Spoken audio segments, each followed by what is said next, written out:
मैं रोहन भैया की कजिन हूँ। आपकी शादी पर नहीं आ पाई थी ना, इसलिए आप मुझसे मिली नहीं कभी।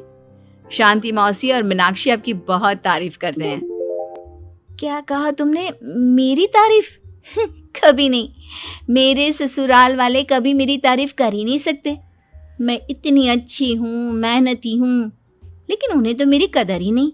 सारा दिन घर का काम करती हूँ, फिर भी मेरी सास ना मुझे सुनाती रहती है, और पति भी मेरी सास की साइड लेते हैं। ना कभी बाहर ले जाते हैं, ना कहीं घुमाने। अगर घुमाने के लिए कभी बोल भी देना तो उनकी बहन बीच में आ जाती है।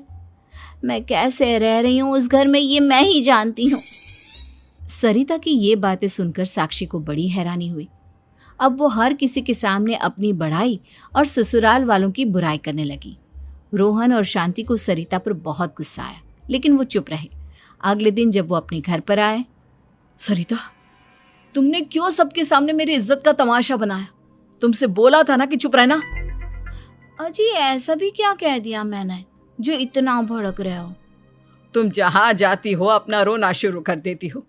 कभी किसी दूसरे की बात ही नहीं सुनती, बस अपनी कहती रहती हो।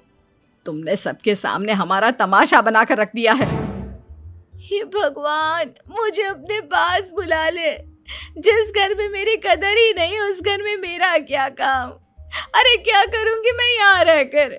जो भी आता है मुझे सुनाकर चला जाता है। मैं तो किसी से कुछ नहीं कहती। सीधी सादी बहू मिल गई है ना सबको, तो जो जी में आए वो करो। सरिता ने अपने आगे किसी को कुछ बोलने ही नहीं दिया, और उस दिन भी उसने सबके सामने खुद को बेचारी बना ही दिया। अगले दिन मीनाक्षी कॉलेज के लिए लेट हो रही थी, इसलिए वो हर काम जल्दी जल्दी कर रही थी। अपना नाश्ता लेने किचन में गई और पतीले में रखे गरम दूध को गिलास में डालने लगी।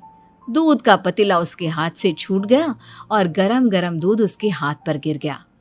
ओए माँ, हाय मेरा हाथ, माँ मेरा हाथ जल गया। मीनाक्षी की आवाज सुनकर सरिता दौड़ती हुई आई।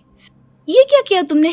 तुम्हें नाश्ता चाहिए था तो मुझसे बोल देती, मैं क्या मना करती थी? अब पता नहीं कितने दिन की मुसीबत पाल ली तुमने। सरिता मीनाक्षी को उसके कमरे में ले गई और उसका बहुत ख्याल रखा। उसका इस तरह से ख्याल रखना शांति और रोहन को थोड़ा अजीब लगा। माँ, सरिता के दिमाग का भी कुछ पता नहीं। कल शादी में सबको इतना कुछ बोल कर आई है हमारे बारे में, और अब मीनाक्षी की कितनी अच्छी देखभाल कर रही है। ये ऐसा क्यों करती है? बेटा, तेरी बीवी की ना आदत हो गई है सबके सामने खुद को बेचारी दिखाने की, और आदत इतनी जल्दी नहीं बदलती। जब ये बोलना शुरू